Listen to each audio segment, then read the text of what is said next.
వెళ్ళుదము. నా శ్రమ దినమున నాకు ఉత్తరం ఇచ్చి నేను వెళ్ళిన మార్గమున నాకు తోడైండిన దేవునికి బలిపీఠమును అక్కడ కట్టేదనని చెప్పాను. నా శ్రమ దినమున నాకు తోడైండి. యాకోబుకి లాట్ ఆఫ్ ఎక్స్పీరియన్స్, ప్రభులో చాలా అనుభవం ఉంది. ఎందుకంటే ఎలా వచ్చాడు, రేవు దాటి ఎలా వచ్చాడు? చేతికర్రతో వచ్చాను అన్నాడు. అవునా? ఎలా వచ్చాడు? చేతికర్రతో వచ్చాడు. దేవుడు ఏం చేశాడు? విస్తారంగా 2 గుంపులు అయ్యేటంత సమూహాన్ని తనకిచ్చాడు. దేవుడు ఏం చేయగలడో, ఎలా చేయగలడో యాకోబుకి బాగా తెలుసు. యాకోబు యొక్క ఒక బలమైన అనుభవం ఏంటంటే, నేను ఇక్కడ ఒక ప్రాముఖ్యమైన సంగతి జ్ఞాపకం చేస్తా ఉన్నా. యాకోబు అంటాడు, నా శ్రమ దినమున నాకు ఉత్తరం ఇచ్చి. దేవుడు ఉత్తరం ఇస్తాడు, జవాబిస్తాడు, కృప చూపిస్తాడు, గొప్ప కార్యాలు, బలమైన కార్యాలు చేస్తాడు. కానీ యాకోబు పరిశుద్ధపరచబడిన వరకు దేవుడు ఆశీర్వాదాన్ని యాకోబుకి ఆ రాత్రి, ఏ రాత్రి? ఆ రాత్రి పరిశుద్ధపరచబడిన తర్వాత దేవుడు ఏమి ఇచ్చాడు? ఆశీర్వాదాన్ని ఇచ్చాడు. నీ పేరుకి యాకోబు కాదు, నీ పేరు ఇజ్రాయేలే. గుర్తుపెట్టుకోండి, పరిశుద్ధ జీవితాన్ని మనం ప్రేమిస్తే దేవుడు ఖచ్చితంగా నిన్ను నన్ను ఆశీర్వదిస్తాడు. ఇప్పుడు నా అంశం అది కాదు, కానీ ఇక్కడ యాకోబు అంటాడు, నా శ్రమ దినమున నాకు ఉత్తరం ఇచ్చి.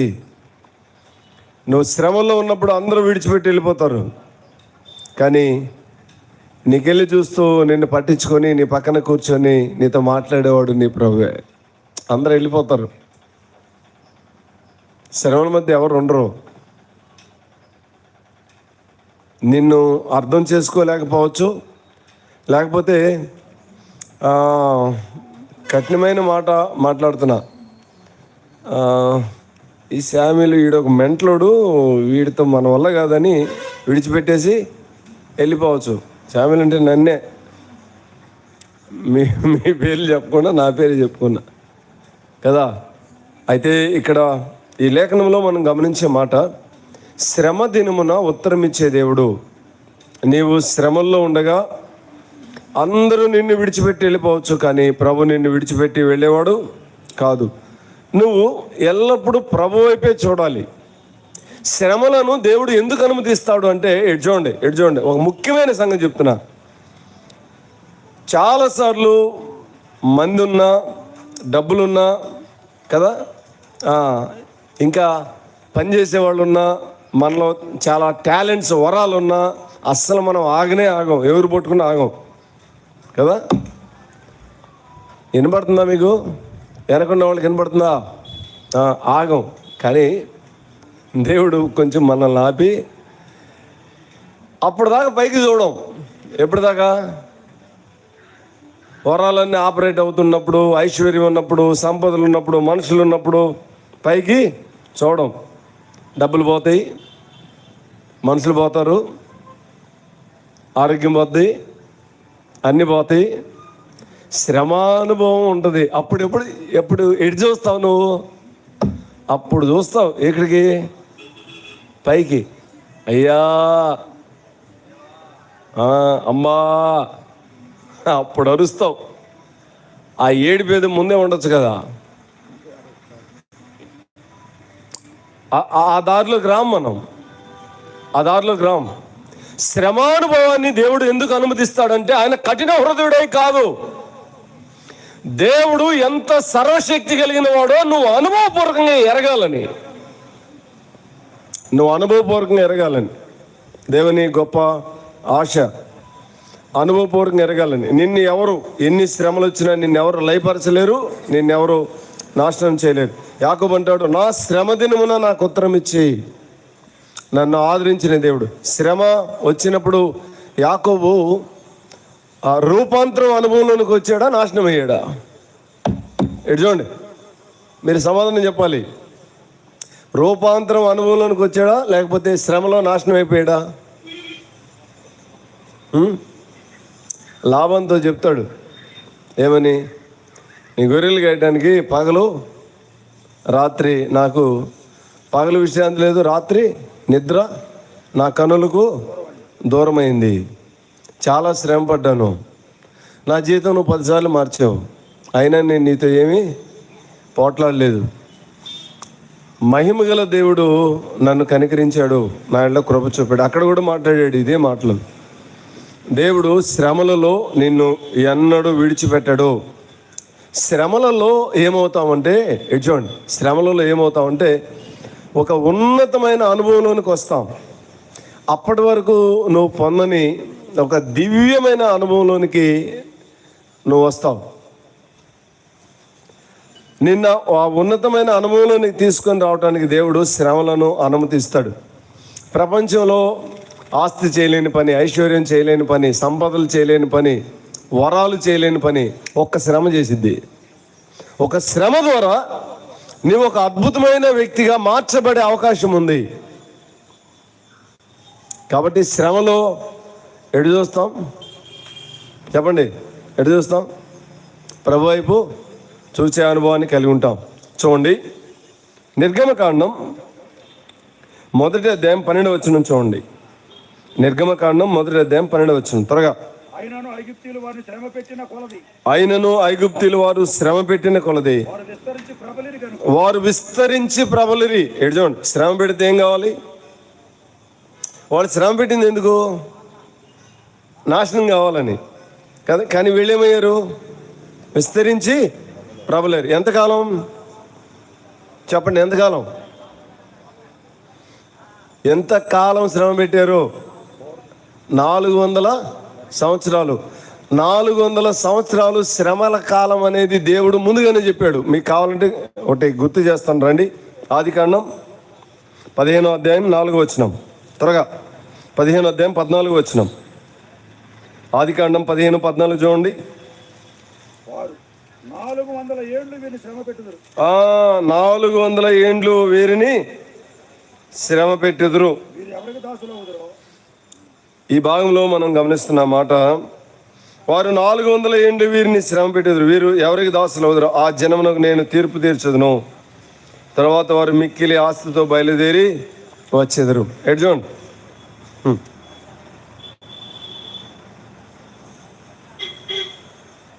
కొన్నిసార్లు దేవుని ప్రణాళికలు ఆలోచన చేస్తుంటే, ఇందాక వెంకటరత్నం అన్న ఒక మాట అన్నాడు, జరగక ముందే ఏమి రాయించాడు? జరిగినట్టు రాయించాడు. ఇప్పుడు ఇవన్నీ అబ్రహాంకి పిల్లలు పుట్టి సంతానం విస్తరించిందా? ఎటు చెప్పండి? అసలు కొడుకే లేకముందు ఏం చెప్పాడు దేవుడు? నేను నీకు సంతానం ఇస్తాను. ఆ సంతానం 400 సంవత్సరాలు ఐగుప్తు దేశంలో ఉంటారు. వారు చెరలో ఉంటారు, శ్రమలో ఉంటారు. 400 సంవత్సరాలు శ్రమ పెట్టినా వారేం కాలేదు చెప్పండి? వారు నాశనం కాలేదు, వారు లయము కాలేదు. వారు బహుగా విస్తరించారు. శ్రమ పెట్టిన కొలది గుర్తుపెట్టుకోండి. దేవుడు అనుమతించిన మార్గంలో నువ్వు వెళుతూ ఉండగా ఎన్ని శ్రమలు వచ్చినా నీ అభివృద్ధిని ఆపడం ప్రపంచంలో ఎవరి వల్ల కాదు, ఆపలేరు. అయితే నువ్వే మార్గంలో ఉండాలి? దేవుడు అనుమతించిన మార్గంలో ఉండాలి. ఇజ్రాయేలీలు ఐగుప్తులో ఉండగా 400 సంవత్సరాలు వారు వీరిని శ్రమ పెడతారు. వారు అత్యధికమైన ఐశ్వర్యంతో తిరిగి వస్తారని ప్రభు చెప్పాడు. దేవుని పిల్లలమైన మనం ఈ సంగతులు ఆలోచన చేస్తూ ఉన్నప్పుడు శ్రమలలో చాలా సిరులు దాగి ఉంటాయి. చిన్నగా వాక్యం అర్థమయ్యే కొలది శ్రమానుభవానికి మనం భయపడతాం. కానీ ప్రభువా, ఏ శ్రమనైనా నాకు అనుమతించి నీ ఐశ్వర్యాన్ని నేను అనుభవించడానికి అనుమతించు. ప్రభు కృపనిస్తాడు. ఒక స్థలంలో తిరుపతిలో ఆయన చాలా పెద్ద మంచి ఆఫీసరు, చాలా పెద్ద మందిరాన్ని కొన్నారు. ఒక కాన్ఫరెన్స్ హాల్ని మందిరానికి కొన్నారు 2.5 కోట్లు పెట్టి. వినపడుతుందా మీకు? 2.5 కోట్లు పెట్టి పెద్ద కాన్ఫరెన్స్ హాల్ని మందిరానికి కొన్నారు. ఆయన భార్య సిక్ అయింది. అంతమంది వెళ్ళినప్పుడు చాలాసార్లు వెళ్ళాను. మంచిగా పలకరించేది, బాగుండేది. తర్వాత సిక్ అయింది. ఇంకా నేను ఆ ఇంట్లోనే ఉండాలి. ఆమెను చూస్తూ ఉన్నప్పుడు చాలా బాధ అనిపించేది. మంచం పైన పడుకొని ఉండేది, ఇంక లేచేది కాదు. ప్రార్థన చేయి అయ్యా అనేది. నేను ఆ ముందు మోకరించి ప్రార్థన చేస్తే నేను ఆంటీకి ఒక మాట చెప్పాను. మంచిగా మాట్లాడుతూ ఉంది, కానీ లేవలేదు. బాడీ మొత్తం పడిపోయింది, ప్యారలైజ్ అయిపోయింది. చాలా శ్రమ. ఏం మాట్లాడాలన్నా నాకు నోటి అంటే మాటలు రావట్లా. ఎప్పుడు మోకరించిన ప్రభు సన్నిధిలో వేదంతో ప్రార్థిస్తాం. ప్రభు నాకు ఒక తలంపు ఇచ్చాడు. ఏమంటే, ఆంటీ, దేవుడు నిన్ను లేపైనా తన మహిమ కొరకు కార్యాలు చేస్తాడు. ఒకవేళ ఇన్ కేస్ లేపకపోయినా ఇదే పరిస్థితిలో ఉండైనా తన మహిమ కొరకు నిన్ను వాడుకుంటాడు. అద్భుత కార్యాలు, ఆశ్చర్య కార్యాలు ఆయన చేస్తాడు. విశ్వాసం ఉంచు, నమ్ము అంటే. అలాగే నేను సంవత్సరాలు, బహుశా ఒక 2 పర్వ దగ్గరికి వెళ్ళిపోయినప్పుడు కూడా నేను వెళ్ళి ఆ కార్యక్రమంలో పాల్గొన్నాం. శ్రమానుభవాన్ని తట్టుకోవటం కష్టమా తేలిక? ఎటువంటి కష్టమా తేలిక? మాట్లాడండి. కష్టమా తేలిక?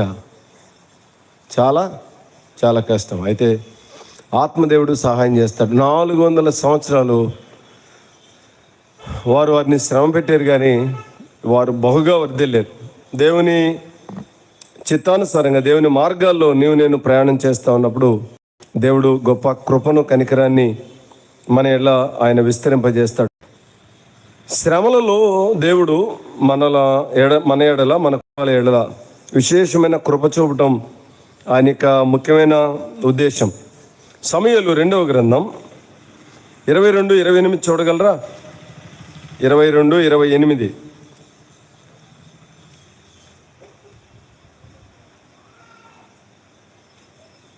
శ్రమపడు వారిని నీవు రక్షించెదవు, గర్విష్ఠులకు విరోధమై వారిని అణచివేసేదవు.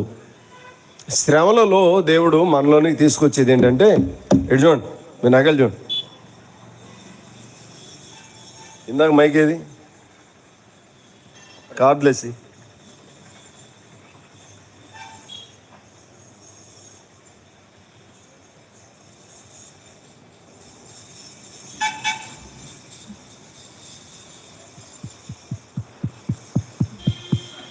హలో, వినపడుతుందా? మీకు వినపడుతుందా? నేను దిగి వస్తున్నా. శ్రమలను ఎందుకు అనుమతిస్తాడు దేవుడు? మీరు చెప్పండి. శ్రమలను ఎందుకు అనుమతిస్తాడు? ఏం పరలోకానికి ఏమన్నా పని లేదా? దేవునికి ఏమన్నా పని లేదా? ఎందుకు అనుమతిస్తాడు? శ్రమలను ఎందుకు అనుమతిస్తాడు? మిమ్మల్ని అడుగుతున్నా. మనలో చాలా కొవ్వు ఉంటుంది. ఏముంటుంది? ఇది కనపడదు ఎవరికి కదా. మూలుగుల్లో ఉంటుంది. ఏంటి? కొవ్వు. అది కరగాలంటే ఏం చేయాలి? మామూలు మంట సరిపోదు దానికి. మామూలు మంట సరిపోదు.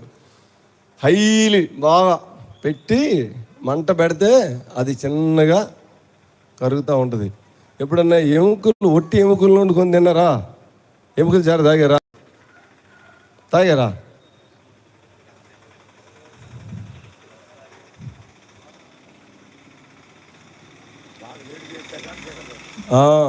బాగా వేడి చేయాలి.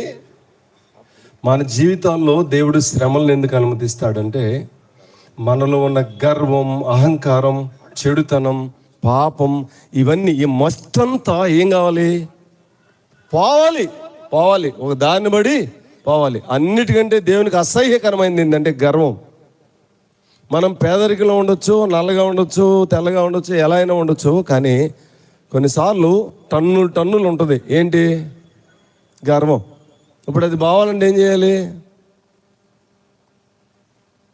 హాస్పిటల్కి వెళ్తే, మంచి హాస్పిటల్కి, పలానా రోగానికి పలానా వైద్యుడు ఉన్నాడు, వైద్యుడు ఉన్నారు, ఫేమస్ వైద్యులు ఉన్నారు ఈ లోకంలో.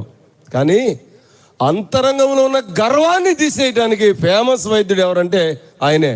ఏం చేస్తాడు చెప్పండి? ఏ కొలువులో పెడితే లోపల ఉన్నదంతా పోద్దో, మస్ట్ అంతా పోద్దో, నువ్వు అద్భుతమైన వ్యక్తిగా చేయబడగలవో ఆ కొలువులోనికి తీసుకెళ్తాడు. తీసుకెళ్ళి ఏం చేస్తాడు చెప్పండి?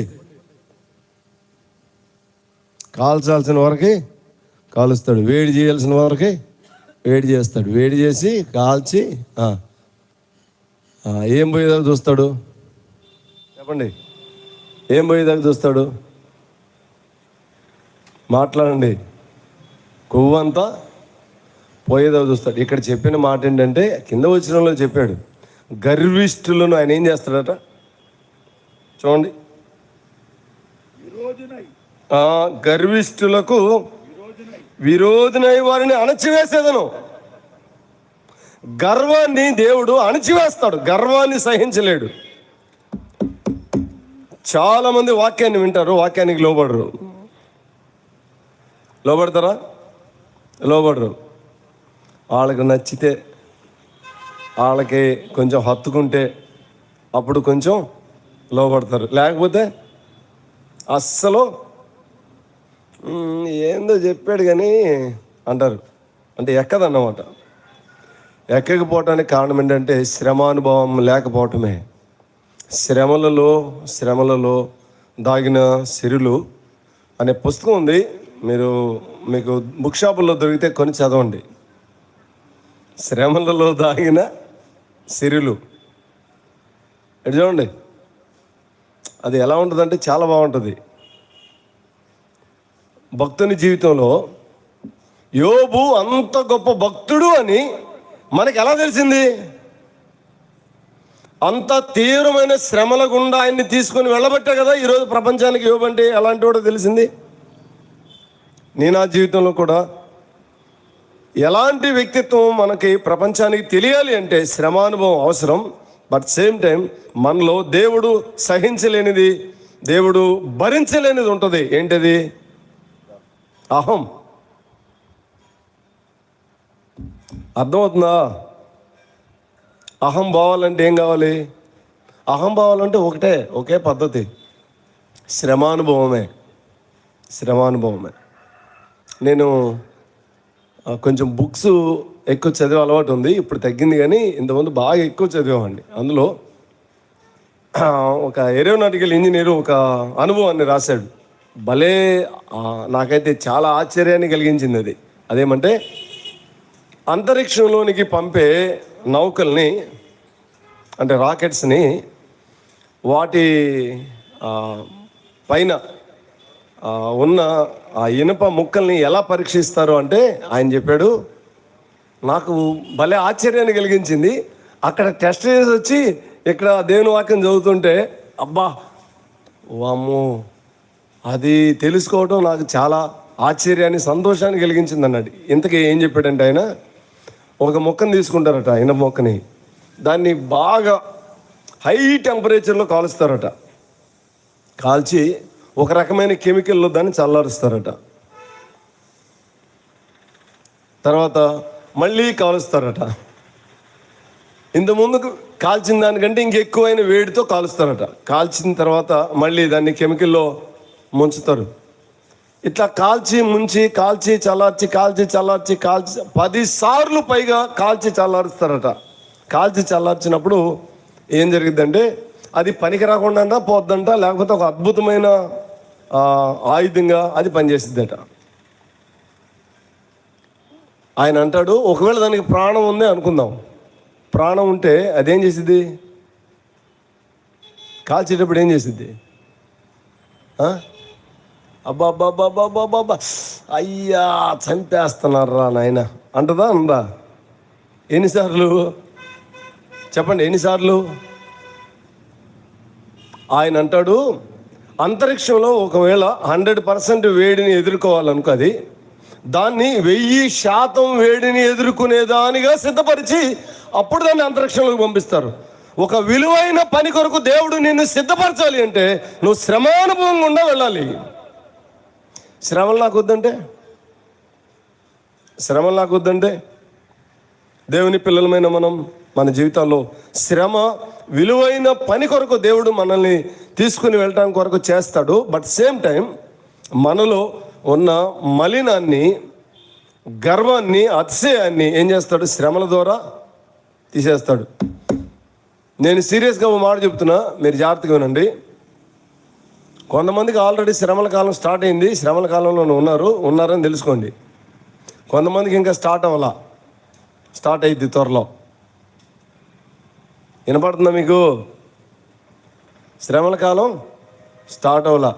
ప్రార్థన చేయంటే వస్తాం, నిద్రపోతాం కదా.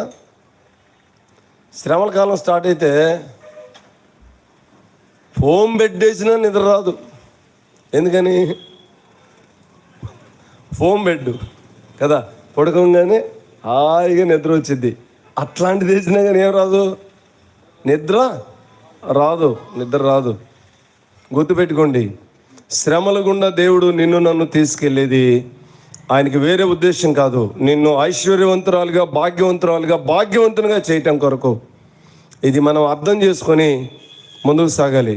నా విమోచకుడు, ఒక మాట జ్ఞాపకం చేస్తాను చూడండి. పరిశుద్ధ గ్రంథంలో హబక్కకు చూడండి,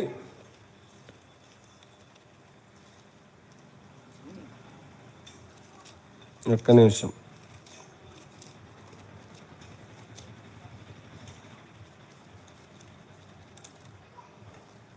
హబక్కు గ్రంథం 3వ అధ్యాయం 17వ వచనం. అంజూరపు చెట్లు పూయకుండానను, ద్రాక్ష చెట్లు ఫలింపకపోయినను, ఒలివ చెట్లు కాపు లేకుండానను, చేనులోని పైరు పంటకు రాకపోయినను, గొర్రెల దొడ్డిలో లేకపోయినను, సాలలో పశువులు లేకపోయినను, నేను యెహోవా యందు ఆనందించేదను. నా రక్షణకర్త అయిన నా దేవుని యందు నేను సంతోషించేదను. నువ్వు చెప్పు, నిజంగా ఈ అనుభవం ఉంటావా? ఎటు చూడండి నాకెళ్ళి చూడండి, తర్వాత ఇంటికి వెళ్ళిన తర్వాత నిద్రపోదురు. ఈ అనుభవంలో ఉంటావా? ఏ అనుభవంలో? ఇక్కడ 2 అనుభవాలు ఉన్నాయి. ఏంటి? అంజూరు చెట్టు పోయకపోయినా, ద్రాక్ష చెట్టు ఫలింపకపోయినా, ఒలివల చెట్టు కాపు లేకపోయినా, చేనులోని పైరు పంటకు రాకపోయినా, గొర్రెల దొడ్లు లేకపోయినా, సాల్లో పశువులు లేకపోయినా ప్రభునందు ఆనందించగలవా? నా రక్షణకర్త అయిన దేవుని యందు నేను సంతోషించేదను. ఇన్ని లేకపోతే నువ్వు సంతోషిస్తావా? ఇలా సంతోషించే అనుభవం వరకు మనల్ని శ్రమానుభవంలోనికి దేవుడు తీసుకెళ్తాడు. ఏర్పరచబడిన వారికి ఇది వర్తించిద్ది. రక్షించబడి విశ్వాసులైన ఆయన పిల్లలకు మాత్రమే వర్తించిద్ది, అందరికి వర్తించదు. దేవుని వాక్యాన్ని మనం జ్ఞాపకం చేసుకుంటా ఉన్నప్పుడు శ్రమానుభవం మనకు గొప్ప ఐశ్వర్యాన్ని తెస్తుంది. ఇటు చూడండి, ఒక శాటిలైట్ని అంతరిక్షంలో పంపించేటప్పుడు వార్తాపత్రికలు అన్నింటిలో రాస్తారు కదా. అది వెళ్ళేటప్పుడు ప్రపంచం అంతా దానికి వెళ్ళి చూస్తూ ఉంటుంది. ఇటు చూడండి, ప్రపంచం అంతా దానికి వెళ్ళి చూస్తూ ఉంటుంది. అలాంటి అద్భుతమైన కార్యం కొరకు దేవుడు నిన్ను సిద్ధపరుస్తూ ఉన్నాడు. జరిగే ప్రతిదానికి ఆయాసపడకు, జరిగే ప్రతిదానికి బాధపడకు, జరిగే ప్రతిదానికి వేదన చెందకు, దుఃఖపడకు. దేవుడు కనికరిస్తాడు, దేవుడు కృప చూపిస్తాడు. కీర్తన గ్రంథం 119వ కీర్తన 67 చూడండి. 119వ కీర్తన 67వ వచనం. శ్రమ కలుగక మునుపు నేను త్రోవ విడిచి తిని, ఇప్పుడు నీ వాక్యం అనుసరించి నడుచుకొనిచున్నా. ఎటు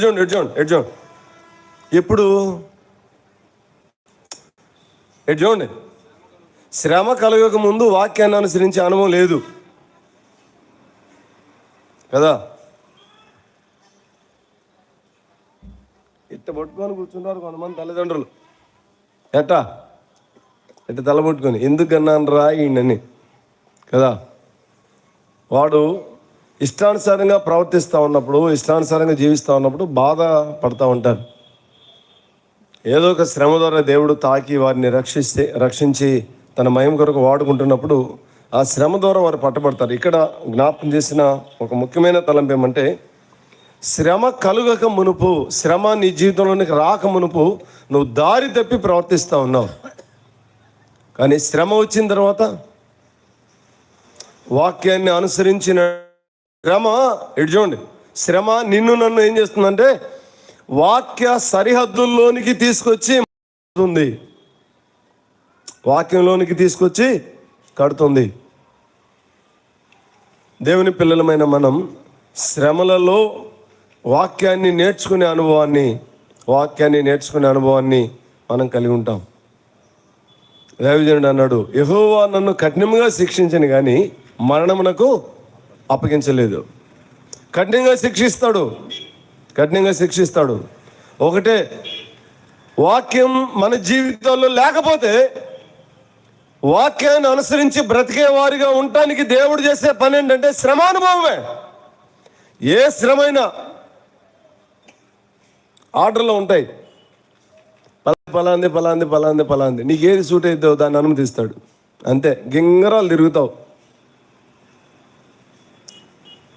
వాక్యం చదువు, అంతకుముందు ప్రార్థన చేయవు. శ్రమ వచ్చిన తర్వాత ఏం చేస్తావు? ఓ సోదరుడు నిన్నే మాట్లాడుతుంటే ఓ సోదరుడు అన్నాడు, పనికి వెళ్తూ ఉంటాడట. ఉంటే తను చెప్పిన సాక్ష్యం చెప్తున్నా. ఇటు చూడండి, నాకెళ్ళి చూడండి, ఇట్టాడి మాట్లాడిన ఏంటని కళ్ళు తెరవండి.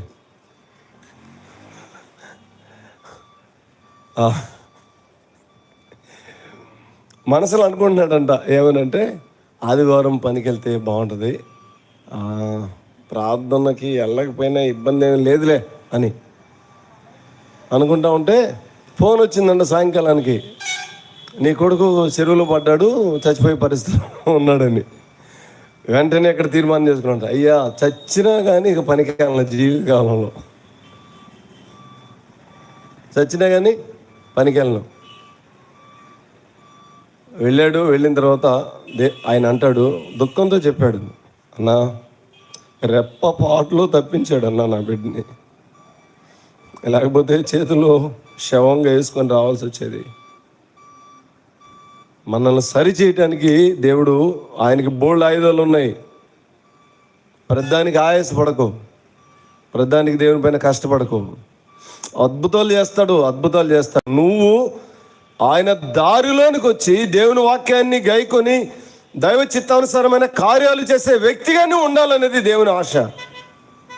అలాంటి అనుభవంలోనికి నేను వస్తే ప్రభు నీ యందు నా యందు సంతోషిస్తాడు.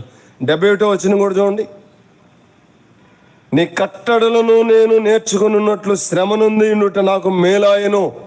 ఇప్పుడు చెప్పండి, శ్రమలు మేలా కీడా? ఏమ్మా, శ్రమలు మేలా కీడా? మేలే.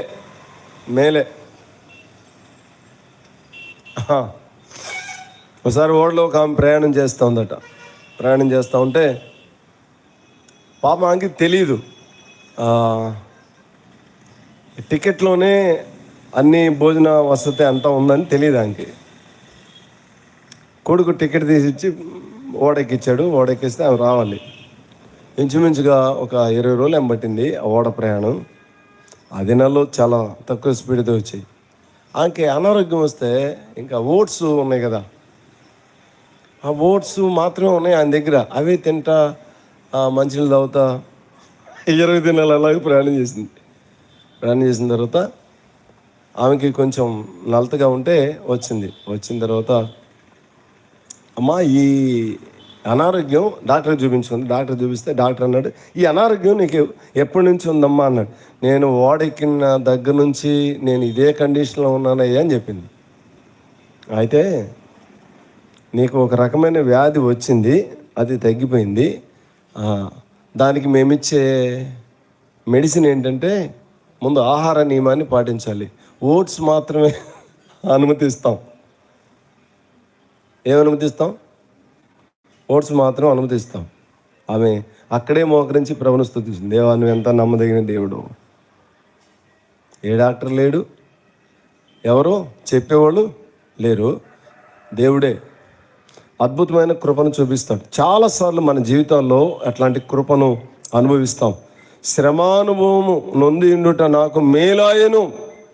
శ్రమలలో నేను మేలును అనుభవించడానికి దేవుడు అనుమతిస్తాడు.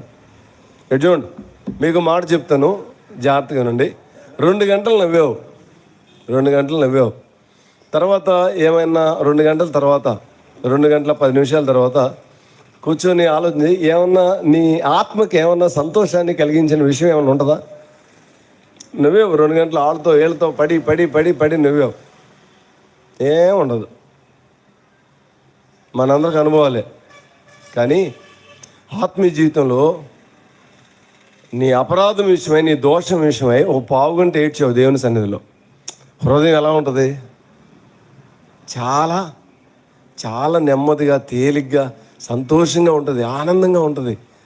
భారం అంతా దిగిపోయినట్లు కదా, బరువు అంతా దిగిపోయినట్లుగా ఉంటుంది. శ్రమానుభవం అనేది ఐశ్వర్యాన్ని తెస్తుంది. ఈ భాగంలో నేను ఇంకొక 2-3 వచనాలు జ్ఞాపకం చేసి ఒక ముఖ్యమైన ప్రమాదకరమైన విషయాన్ని నేను మీకు జ్ఞాపకం చేయాలని ఇష్టపడతా ఉన్నాను. చూడండి, సామెతల గ్రంథం 24:10 చూడగలరా? సామెతల గ్రంథం 24:10 త్వరగా. శ్రమ దినమున నీవు కృంగిన ఎడల చేతగానే వాడవద్దు. 24:10 శ్రమ దినమున నువ్వేం కాకూడదు? కృంగకూడదు. కృంగకూడదు అంటే ఎవరి వైపు చూడాలి? శ్రమ వచ్చింది, ఇబ్బంది వచ్చింది, ప్రభు వైపు చూసే అనుభవాన్ని మనం కలిగి ఉండాలి. శ్రమ దినమున మనం కృంగకూడదు. శ్రమ దినమున నువ్వు కృంగితే చేతగానే వాడవుతావు. చాలాసార్లు అన్ని అదుపులో ఉన్నప్పుడు మనం మాట్లాడే మాటలు చాలా విపరీతంగా ఉంటాయి. దేవుని వాక్యాన్ని మనం జ్ఞాపకం చేసుకుంటా ఉన్నప్పుడు ఇక్కడ అంటాడు, శ్రమ దినమున నువ్వు కృంగకూడదు. చావునికై పట్టబడిన వారిని నువ్వు తప్పించుము, నాశనమందు పడుటకు జోగుచున్న వారిని నీవు రక్షింపవా. ఈ సంగతి మాకు తెలియదని నువ్వు అనుకునేళ్ళ హృదయంలోను పరిశోధించువాడు నీ మాటలను గ్రహించును కదా. నిన్ను కనిపెట్టువాడు దాన్ని ఎరుగును కదా. నరులకు వారి వారి పనులను బట్టి ఆయన ప్రతీకారము చేయును కదా. దేవుని పిల్లలమైన మనం ఈ లేఖనాన్ని జ్ఞాపకం చేసుకుంటా ఉన్నప్పుడు శ్రమ దినంలో కృంగకూడదు. ప్రభు పైన ఆనుకొని మనం పని చేయాలి, పరిచర్య చేయాలి. 119వ కీర్తన 75వ వచనం చూడండి త్వరగా. 119:75. 119:75. ఎస్, విశ్వాస్యత గలవాడవై నీవు నన్ను శ్రమపరిచితివనియు నేను ఎరుగుదును. విశ్వాస్యత గలవాడవై నీవు నన్ను శ్రమపరిచితివని నేను ఎరుగుదును. దేవుడు ఎందుకు శ్రమపరిచాడు? విశ్వాస్యత గలవాడవై, నన్ను నమ్మి ఈ శ్రమకు నువ్వు నన్ను అప్పగించావు. నీకు వందనాలు ప్రభువా, నీకు కృతజ్ఞతాస్తుతులు అంటాడు. నేను ఎరుగుదును. విశ్వాస్యత గలవాడవై, దేవుడు నిన్ను నమ్మి శ్రమకు నిన్ను అప్పగించేది.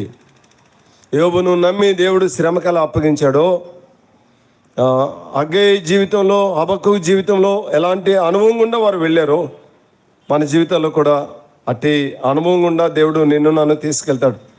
153వ వచనం చూడండి. 153వ వచనం. నేను నీ ధర్మశాస్త్రమును మరచువాడును కాను, నా శ్రమను విచారించి నన్ను విడిపింపు. శ్రమానుభవంలో నువ్వు తట్టుకోలేని పరిస్థితుల్లో ఉంటే ఇలాగ ప్రార్థన చేయొచ్చు. ప్రభువా, ఏ అవిధేయత, ఏ బలహీనత నాలో లేదు, ఒకవేళ లేకపోతే నన్ను విచారించి నన్ను విడిపించు. విచారించి విడిపించమని నువ్వు అడిగితే 143వ వచనం చూడండి. శ్రమయు వేదన నన్ను పట్టి ఉన్నవి, అయినను నీ ఆజ్ఞ నాకు సంతోషము కలుగు చేయుచున్నవి. ఎటు చూడండి, శ్రమలో వేదనలో సంతోషించే అనుభవం నీవు నేను కలిగి ఉండాలి. విశ్వాసులైన మనకు ప్రభు దాన్ని అనుగ్రహించాడు. అయితే ఈ సందర్భంలో ప్రమాదకరమైన మరొక అనుభవాన్ని నేను మీకు జ్ఞాపకం చేస్తాను. ఇప్పుడు విశ్వాసీ జీవితంలో శ్రమల గుండా వెళుతున్నప్పుడు దేవుడు చేసే కార్యాలు ఇవి వరుసనే నేను మీకు జ్ఞాపకం చేశాను. ఇంకొక 5-6 సంగతులు. విశ్వాసి దారి తప్పితే దేవుడు శ్రమలకు అప్పగిస్తాడు. ఇప్పుడు ఈ మాటలు మాత్రం మీరు కొంచెం జాగ్రత్తగా వినాలని మనం చేస్తున్నా. విశ్వాసి దారి తప్పితే దేవుడు ఏం చేస్తాడు? ఇప్పుడు వరకు మనం ధ్యానం చేసింది నీకు మేలు చేయటానికి, నిన్ను హెచ్చించడానికి, నిన్ను ఆశీర్వదించడానికి దేవుడు శ్రమలను అనుమతిస్తాడు. కానీ దారి తప్పితే ఏం చేస్తాడు? శ్రమలను అనుమతిస్తాడు. చూడండి, హబక్కు గ్రంథం 2వ అధ్యాయం 6వ వచనం చూడండి. హబక్కు గ్రంథం తనది కాని దానిని ఆక్రమించి అభివృద్ధి నొందిన వారికి శ్రమ. అభివృద్ధి నొందిన వానికి శ్రమ. ఇది చూడండి, తనది కానిదంటే ఇటు చూడండి,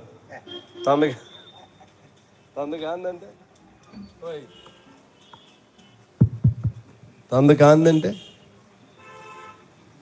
నీకు ఈలే దేవుడు, అసలు నీది కాదు, దాన్ని ఆక్రమించి పట్టుకొని ఇది నాది అంటే ఏం చేపిస్తాడు? నాట్యం చేపిస్తాడు. ఏం చేపిస్తాడు? నాట్యం చేపిస్తాడు.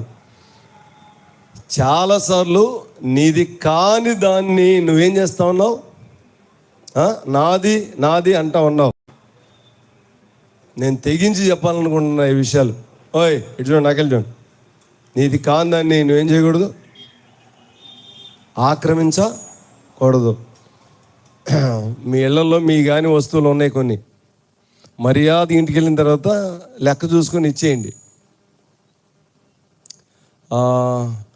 వామ్మో ఇంతకాలం మీ ఇంట్లో ఉందక్క ఇది అంటే నీకు సిగ్గయిద్ది, పర్లేదు. రేపు నిత్యత్వంలో సిగ్గుపట్టం కంటే ఇది బెటర్ కదా, అవునా? సరి చేసుకోవడం బెటర్ కదా. నీది కాని దాన్ని నువ్వేం చేయకూడదు? ఆక్రమించకూడదు. ఆక్రమిస్తే ఏమైంది? హోల్ ఫ్యామిలీ, కుటుంబం మొత్తానికి శ్రమ. అది నువ్వు తట్టుకోగలవా? కుటుంబం మొత్తానికి నీ వంశమంతటికి శ్రమ. నీది కాందాన్ని నువ్వు ఆక్రమించకూడదు. చాలామంది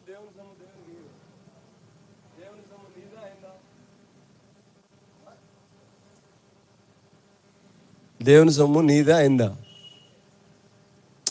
సరిగ్గా చెప్పండి సమాధానం. ఆయనదేనా? ఆయనదే అనుకుంటున్నాను అన్నా. అనుకోవడం కాదు, ఆయనదే. ఆయన సొమ్ము ఏం చేయాలి? నువ్వు ఆక్రమిస్తే నేను తెగించి చెప్తున్నా, మీ కుటుంబాలు ఇప్పటికీ శ్రమల పాలవటానికి కారణం ఏంటంటే ఒకదాని వెంట ఒకటి ఇలా శ్రమల పాలవటానికి కారణం ఏంటంటే దేవుని సొమ్మును ఏం చేయటం? ఇష్టం వచ్చినట్లుగా వాడటం. నీ రోగం తగ్గదు, నీ సమస్యలు తగ్గవు, నీ ఏది తగ్గవు. పో, ఎవడికి వెళ్ళి చెప్పుకుంటావు చెప్పుకో. కేసు ఎవడి మీద పెడతావు పెట్టుకోపో. ఎవడి మీద పెడతా కేసు? మీరు నవ్వడానికి చెప్పట్లా, కడుపులో బాధ ఉండి దుఃఖం ఉండి ఏడుపు ఉండి చెప్తున్నా. శ్రమానుభవానికి వెళ్ళిపోతాం. ఇప్పటికీ చాలా కుటుంబాలు శ్రమానుభవంలో ఉన్నాయి. కోరి శ్రమలు తెచ్చుకుంటా ఉన్నావు. మంచిది కాదు. దేవుని సొమ్ము విషయంలో జాగ్రత్తగా ఉండండి. పరుల సొమ్ము విషయంలో జాగ్రత్తగా ఉండండి. నీది కాంది. చాలా దినాల క్రితం నా బావమరుదుడు టాటా బిర్లా కంపెనీలో పనిచేస్తాడు.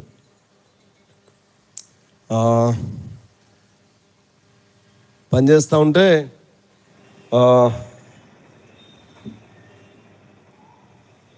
వాడు కట్టే కంపెనీ ఖరీదు ఎంతంటే 270 కోట్లు. ఆ కంపెనీ క్షమించండి 270 కోట్ల ఖరీదైన సిమెంట్కి వాడు అధిపతి. మొత్తం ఆ ప్రాజెక్ట్కి వాడే సిమెంట్కి వాడు ముఖ్యమైన వ్యక్తి. ఆయన మొత్తం వాడి చేతి మీద వెళ్ళాలి. ఆ సిమెంట్ కంపెనీ వాళ్ళు అన్నారట, అబ్బాయి కొటేషన్ ఇచ్చేటప్పుడు పొరపాటు జరిగింది, మేము ఎక్కువ కొటేషన్ ఇచ్చాము, ఒక ₹10 మిగిలింది, ఒక ₹10 బస్తాకు ₹10 అర్థమైందా? బస్తాకు ₹10 మీకు ఇస్తాం, మీరు తీసుకోండి, ఎన్ని లక్షలు వస్తాయి? అన్ని లక్షలు ఇస్తా అని అంటే తాను వద్దన్నాడట. తాను ప్రభు నమ్ముకున్నాడు, ఆరాధన చేసే పిల్లాడు. పొరపాటున ఉండబట్టుకోలేక వచ్చి భార్యకి చెప్పాడు ఇట్లా జరిగింది అని. ఇక ఈ అమ్మాయి రెచ్చిపోయింది. తీసుకోవాల్సిందే, ఊరకనే పోవటం ఎందుకు, దేవుని సేవ చేద్దామని. వాడు తట్టుకోలేక నాకు ఫోన్ చేశాడు, బావా మీ చెల్లితో మాట్లాడు అని. అరగంట మాట్లాడా. మీరు ఏమన్నా చేయాలనుకుంటే మీ సొమ్ముతో చేయండి, అక్రమంగా సంపాదించి తీసుకున్న సొమ్ముతో చేయటం అనేది ప్రమాదం. ఇప్పుడు నువ్వు వాళ్ళు ఇస్తానంటే తీసుకున్నావు, తీసుకోవటానికి అలవాటు పడ్డ వ్యక్తి ఇంక చిన్నగా ఏం చేస్తాడు? అడుగుతాడు. లంచాలన్నీ చూడండి, మీరు ఎక్కడ ఆఫీసులో వెళ్ళండి, ఏం అడుగుతారు? చిన్నగా అడుగుతారు. అడగటం దగ్గర నుంచి ఏ స్థాయికి వెళ్తారు? ఇంకా డిమాండ్ చేస్తారు. వాడికి నువ్వు పని చేయడానికి నీకు గవర్నమెంట్ జీతం ఇచ్చి ఏర్పాటు చేసింది. దౌర్భాగ్యం ఏంటంటే ఆ లంచం తీసుకునే వరకు నువ్వు పని చేయవు. అలాంటి ఘోరమైన స్థితిలోకి వెళ్ళిపోతావు. సహోదరి నీకు దండం పెడతా అమ్మా, వద్దమ్మా అంటే, సరే అన్నయ్య ఇంతగా నువ్వు చెప్తున్నావు కాబట్టి వింటాలే అంది. వింది పాపం. విన్న తర్వాత కొద్దికాలం పనిచేసి తర్వాత తను కంపెనీల నుండి బయటికి రావడం జరిగింది. దేవుని పిల్లలమైన మనం మన జీవితాల్లో నీది కానిదాన్ని నువ్వు ఆక్రమిస్తే, అది ఏదైనా ఒక వ్యక్తి శరీరం కావచ్చు, నీ భర్త కదా, నీ భర్త విషయంలో మాత్రమే నువ్వు జాగ్రత్తగా ఉండాలి. నీ భార్య విషయంలో మాత్రమే నువ్వు జాగ్రత్తగా ఉండాలి. నీకు అనుమతి ఇవ్వని దానిని నువ్వు టచ్ చేస్తే ఖచ్చితంగా శ్రమల పాలవుతావు. నెంబర్ 1. నెంబర్ 2 చూడండి, అదే వచనం 6వ అధ్యాయం 2వ అధ్యాయం 6వ వచనం. తాకట్టు సొమ్ము విస్తారంగా పట్టుకుని వానికి శ్రమ. చాలామంది తాకట్టు వ్యాపారం చేస్తూ ఉంటారు. తాకట్టు సొమ్మును విస్తారంగా పట్టుకునే వానికి శ్రమ అంటాడు ప్రభు. దీనిపైన విపరీతమైన వ్యాఖ్యానాలు ఉన్నాయి, కానీ చదువయ్యా. వాడు ఎన్నాళ్ళు నిలిచినని చెప్పుకొనొచ్చు వీరందరూ ఇతన్ని బట్టి ఉపమాన రీతిగా అపహాస్య సామెత ఎత్తెదురు కదా, వడ్డీకి ఇచ్చేవారు. ఏడు చూడండి, ఈ భాగంలో మనం జ్ఞాపకం చేసుకుంటున్న మాట ఏంటంటే, తాకట్టు సొమ్ము విస్తారంగా పట్టుకోకూడదు, వడ్డీ చేయకూడదు. మీరందరూ నాకెళ్ళి చూస్తున్నారా? మా ఊర్లో ఒక కుటుంబాన్ని నేను ఎరుగుదును. ఆయన పేరు గురవయ్య గారు. వడ్డీ వ్యాపారం చేసేవాడు. ఆది నెలలో ఎంతంటే రోజుకి 5 రూపాయలు, 100కి. నెలకు కాదు, రోజుకి 100 రూపాయలకి 5 రూపాయలు. మళ్ళీ ఏమన్నా ల్యాండ్ డాక్యుమెంట్లు పెట్టాలా దానికి కూడా. కుటుంబం లేదు ఇప్పుడు భూమి మీద. కుమార్తెలు ఉన్నారు కానీ కుటుంబం లేదు ఇప్పుడు. ప్రేమతో నేను మీకు మనం చేస్తున్నా. ప్రభు చెప్పాడు, నీకు కలిగింది ఇతరులకి ఇవ్వు. వడ్డీ వ్యాపారాలు చేయకూడదు. దాని మీద బతకాలనే ఆశ ఒకవేళ నువ్వు కలిగి ఉంటే అది శ్రమల పాలు చేస్తుంది, నిన్ను శ్రమల పాలు చేస్తుంది. లోబడి దేవుని వాక్యానికి మనల్ని మనం అప్పగించుకుందాం. అలాగే పనిచేసిన వారు మీ గ్రామాల్లో కూడా చూడండి, చాలామంది వడ్డీ వ్యాపారం చేసిన వాళ్ళని మీరు చూడండి, విస్తారంగా వడ్డీ వ్యాపారం చేసిన వాళ్ళని చూడండి. వారి కుటుంబాలు ఏమైనాయో చూడండి, ఏం కాబోతున్నాయో చూడండి. కొద్ది రోజుల తర్వాత ఏం చూడండి ఏం కాబోతుందో. చాలా జాగ్రత్తగా ఉండాలి. డబ్బుతో చాలా జాగ్రత్తగా ఉండాలి. వడ్డీ వ్యాపారాలు చేయకూడదు. నువ్వు అడిగితే ప్రభుని అడుక్కో. చాలాసార్లు మన అవసరతలకి టెంప్ట్ అవుతాం. వెళ్ళి వడ్డీకి తెచ్చుకుందాం, ఆడికి తెచ్చుకుందాం. నో. ఏ సేవకులు అలాగూ వెళ్లకుండా ఉండాలి. అలా వెళ్లకుండా ఉండడానికి ప్రభు సహాయం చేయనుగాక. దేవుని వాక్యాన్ని మనం జ్ఞాపకం చేసుకుంటా ఉన్నప్పుడు తాకట్టు సొమ్మును విస్తారంగా పట్టుకోకూడదు, అది శ్రమల పాలు చేస్తుంది నిన్ను. 2:9 చూడండి. అపాయము రాకుండానట్లు తనకు అపాయము రాకుండానట్లు తన నివాసమును బలపరుచుకొని ఇంటి వారి కొరకు అన్యాయముగా లాభము సంపాదించుకొని తన ఇంటి వారి కొరకు అన్యాయముగా లాభం సంపాదించుకుని వానికి శ్రమ. అన్యాయంగా లాభం సంపాదించుకోవడం అంటే ఓయ్ మీరెందుకు డల్గా ఉన్నారు?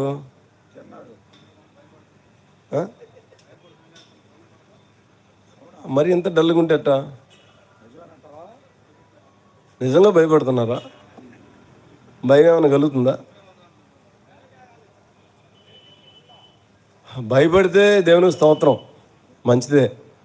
మనం దేవుని వాక్యాన్ని అనుసరించి బ్రతకటానికి భయపడితే మంచిదే. ఇక్కడ అంటాడు అన్యాయంగా లాభం సంపాదించటం, అన్యాయంగా లాభం సంపాదించటం.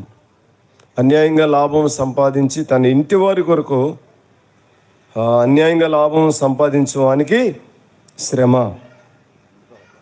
తనకు అపాయము రాకుండానట్లు తన నివాసమును బలపరుచుకొని తన ఇంటి వారి కొరకు అన్యాయముగా లాభము సంపాదించడానికి శ్రమ. రకరకాల పద్ధతుల్లో లాభాలు సంపాదించడానికి ప్రయత్నం చేస్తూ ఉంటారు. అన్యాయంగా నువ్వు లాభం సంపాదించకూడదు, అది శ్రమల పాలవుతుంది. డబ్బు మనుషుల్ని మిస్ప్రైజ్ చేస్తుంది, మంత్రముగ్ధుల్ని చేస్తుంది కదా. ఎటువంటి డబ్బు ఏం చేస్తుంది? కొన్నిసార్లు దరిద్రపు ఆలోచనలు వస్తూ ఉంటాయి.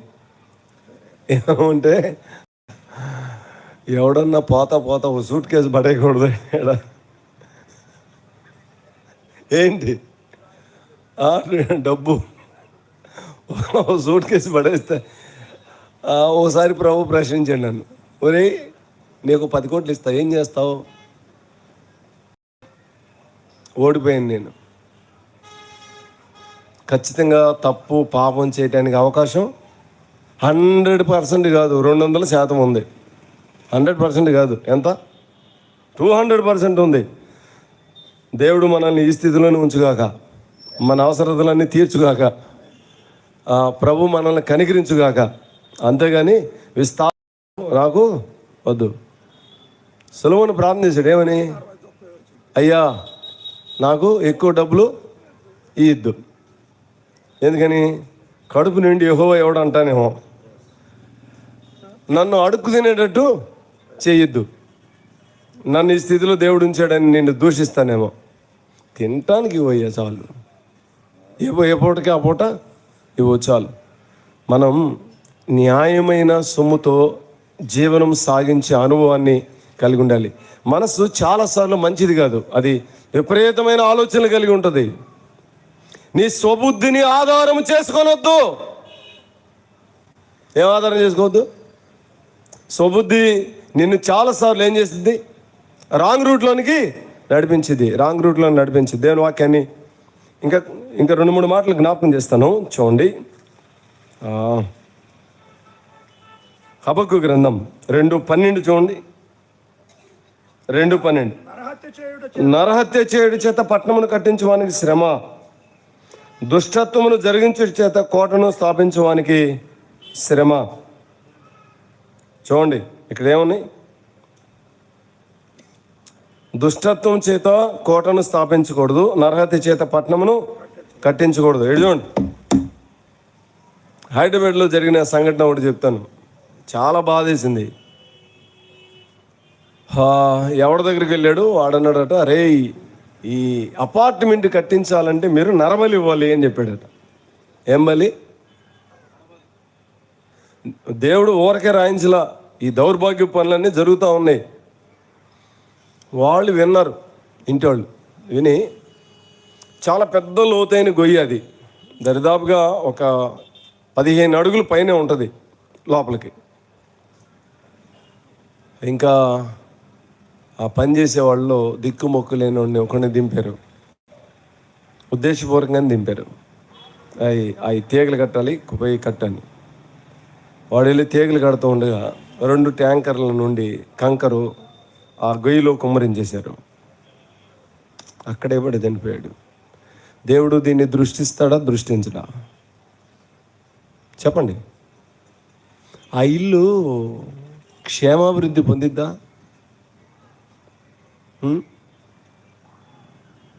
ఇట్లాంటి కార్యాలు చేయొచ్చా? దేవుని ప్రజలమైన మనం చాలా చాలా చాలా జాగ్రత్తగా ఉండాలి. ఈ భాగంలో ఈ మాటలు ఆలోచన చేస్తూ ఉన్నప్పుడు నరహత్య చేయటి చేత పట్టణమును కట్టించువానికి శ్రమ, దుష్టత్వమును జరిగించు చేత కోటను స్థాపించువానికి శ్రమ. జనములు ప్రయాసపడుదురు కానీ అగ్ని పాలవుదురు, వ్యర్థమైన వాటి కొరకు కష్టపడి జనులు క్షీణించుదు. ఇది సైన్యములకు అధిపతి యెహోవా చేతనే అగును కదా. దేవుడు చూస్తా ఊరుకోడు, చూస్తా ఊరుకోడు. చాలా దారుణమైన కార్యాలు చేసే ప్రజలు ఉన్నారు, అయితే వారు శ్రమల పాలవుతారు. 15వ వచనం చూడండి. ఇది కొంచెం కష్టమైన పరిస్థితి. తమ పొరుగువాని మానము చూడవాలని ఘోరమైన ఉగ్రతను కలిపిన వారికి త్రాగనిచ్చి వారిని మత్తులుగా చేయవారికి శ్రమ. నీ చాలా స్థలాల్లో జరిగినాయి, అది నేను వివరించలేను, మీరు వ్యక్తిగతంగా ఆలోచన చేయండి. స్త్రీ పురుషుల మానం చూడాలని వారికి విపరీతంగా తాగిచ్చి వారిని వివస్త్రలుగా చేసి వీడియోలు తీసిన సందర్భాలు ఇన్ని ఉన్నాయా లేవా? ఏంటి చెప్పండి, ఏంది గుడ్లు అప్పగించాడు? సమాధానం చెప్పండి. SR no? బోల్డ్ ఉన్నాయి, ఇన్ని ఉన్నాయి. అసలు ఎప్పుడు రాయించాడండి ఇవి? ఎప్పుడో రాయించి పెట్టాడు. భలే ఆశ్చర్యమైంది నాకు చదువుతుంటే. ఆశ్చర్యం, భయం కూడా అనిపించింది. వామ్మో దేవా, ఎన్ని మంచి సంగతులు, ఎంత దివ్యమైన సంగతులు రాయించి పెట్టావు. శ్రమ. ఇలాంటి కార్యాలు చేయకూడదు. కొన్నిసార్లు అపవాది స్వాధీనంలోనికి వెళ్ళి కామాతురత కలిగి ఇలాంటి దౌర్భాగ్య పనులు దిగజారిపోయే పరిస్థితి ఉంది. దేవుడు చూస్తా ఊరుకోడు. 2:19 చూడండి. కడపడి ఈ మాట జ్ఞాపకం చేస్తాను. కర్రను చూచి మేలుకొమ్మని, మోగరాతిని చూచి లెమ్మని చెప్పువానికి శ్రమ. ఏమైనా బోధింపగలదా?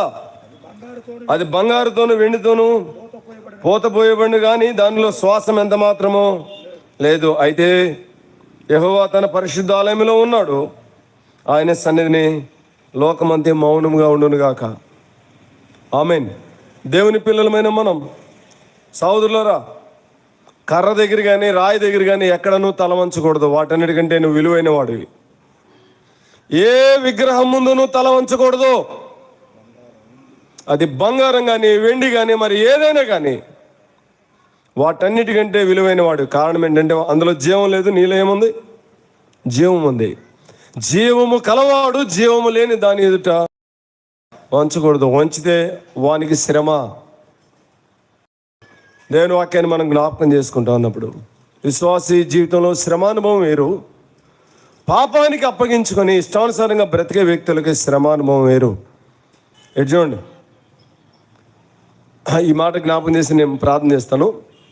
పలానింటి వారికి శ్రమ, పలానింటి వారికి శ్రమ, పలానింటి వారికి శ్రమ, పలానింటి వారికి శ్రమ ఆల్రెడీ డిక్లేర్ అయిపోయింది అనుకోండి. పరలోకం డిక్లేర్ చేసింది ఇలాంటి శ్రమ, ఇలాంటి శ్రమ, ఇలాంటి శ్రమ అని. నేనేం చేయాలి? ప్రార్థన చేయడానికి మోకరించావు. ఆ ఇంటి వాళ్ళ కొరకు, ఆ ఇంటి వాళ్ళ కొరకు, ఆ ఇంటి వాళ్ళ కొరకు. ఏ ఇళ్ళకైతే శ్రమ అని డిక్లేర్ అయిపోయిందో ఆ ఇంటికి మోకరించావు.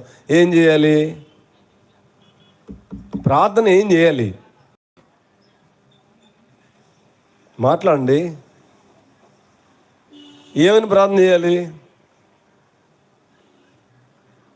ప్రభువా, వారి పాపాన్ని, వారి అపరాధాన్ని క్షమించు. అదే అడగాల్సింది. ఈరోజు పాపాన్ని, అపరాధాన్ని క్షమించమని అడిగేవాళ్ళు లేరు. దేవా, నీకు విరోధమైన పాపం చేశారు, శిక్షార్హులే.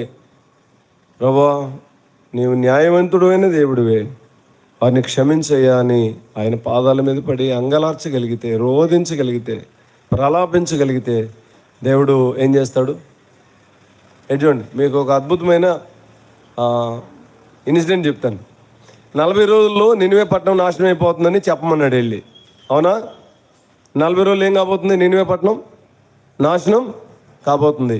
కానీ వాళ్ళందరూ ఏం చేశారు? గోని బట్టలు కట్టుకొని అన్నం మానేసి నీళ్లు మానేసి ఏడవటం ప్రారంభించారు. దేవుడు ఏమన్నాడు? వారిని చూసి పశ్చాత్తాప్తుడై చేస్తానన్న కీడు చేయకుండా మానేడు. నీవు నేను కూడా లోకం కొరకు, ఈ ప్రజల కొరకు అంగలారిస్తే ప్రభు కనికరిస్తాడు. ప్రభునందు ప్రియమైన వాళ్ళరా, ఇటు దీనత్వం నీలోనికి నాలోనికి రావాలంటే దానికి అడ్డం అహంకారమే. చాలాసార్లు అంటారు కదా, పిల్లలు ఆడుకుంటా వెళ్తూ ఉంటే వాడిని చూసి అంటారు, వీడి దగ్గర చాలా కారం ఉంది అని. కారం అంటే మామూలు కారం కాదు, ఏముంది, చాలా అహంకారం ఉంది. వీడి దగ్గర చాలా అహంకారం ఉంది అంటాం మనం కొంతమందిని చూసి, పిల్లల్ని చూసి. దేవుడు అంటాడు, నువ్వు నేను నడుస్తున్నా కానీ ఏమంటాడు, కొడుకా నీ దగ్గర ఏముంది, చాలా చెప్పండి కారం ఉంది. ఏం కావాలి? కారం అంతా బయటికి రావాలంటే ఏం చేయాలి? శ్రమకి అప్పగించాలి. ఏ శ్రమను నీకు అప్పగిస్తే నువ్వు దారికి వస్తావో పరలోకానికి తెలుసు. ఆ శ్రమకి నిన్ను నన్ను అప్పగిస్తాడు. బేషరతుగా తల వంచు, కీర్తనాకారుని వలె తల వంచితే దేవుడు నిన్ను అనేకులకు దీవెనకరమైన పాత్రగా వాడుకుంటాడు, ఉపయోగిస్తాడు. తన మహిమ కొరకు నిన్ను ఉపయోగిస్తాడు. అప్పగించుకుందాం, లోబడదాం. అతి కృపను కనికరాన్ని విస్తరింపజేస్తాడు. శ్రమ నుండి ఉండుట నాకు మేలాయను. మేలాకీడా. ప్రభుని గురించి చూడండి, దేవుని వాక్యంలో ఎన్ని సంగతులు ఉన్నాయో. ఆయన ఎన్ని శ్రమలు గుండా వెళ్ళాడో, ఎంత శ్రమానుభవాన్ని అనుభవించాడో ప్రియరక్షకుడు. దేవుని వాక్యాన్ని మనం జ్ఞాపకం చేసుకుంటాం అన్నప్పుడు, ప్రభునందు ప్రియమైన సోదరి సోదరులారా, దేవుని వాక్యంలో ఒక్క మాట జ్ఞాపకం చేస్తాను చూడండి.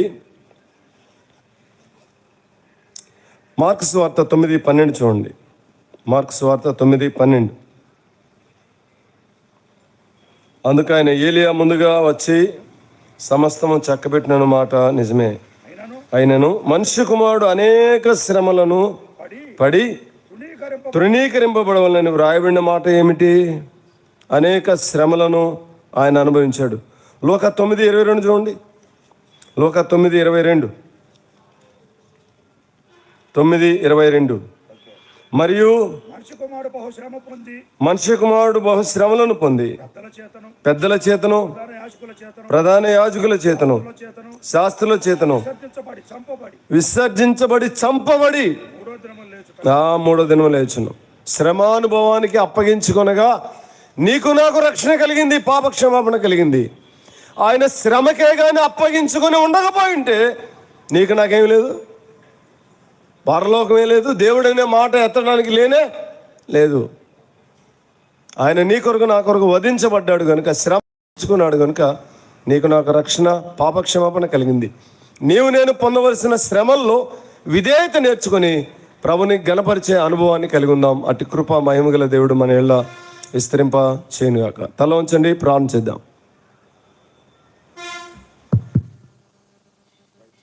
కనికరం గల తండ్రి, నీ పాదాలు స్తోత్రాలు. నా శ్రమలలో మీరు పాలివారై ఉన్నారు నాయనా. నీ పరిశుద్ధతలో మేము పాలివారమై ఉండాలి, నీ సంతోషంలో మేము పాలివారమై ఉండాలి, నీ ప్రేమలో మేము పాలివారమై ఉండాలి, మీ శ్రమలలో మేము పాలివారమై ఉండాలి.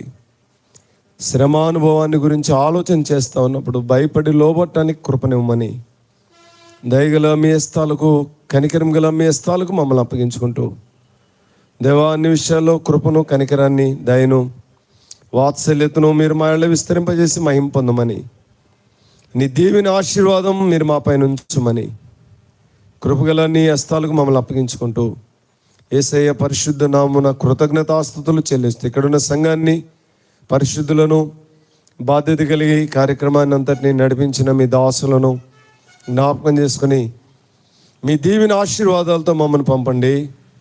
ఎలాంటి శ్రమనైనా తట్టుకొని స్వాగతించగలిగే మనసు మేము కలిగి బ్రతకటం మీరు మాకు నేర్పించమని, కృపనిమ్మని, మహిమా స్వరూపి అయిన యేసుక్రీస్తు ప్రభువారి పరిశుద్ధ నామమున కృతజ్ఞతాస్తుతులు చెల్లించి ప్రార్థన చేసి వేడుకుంటున్నాం తండ్రి.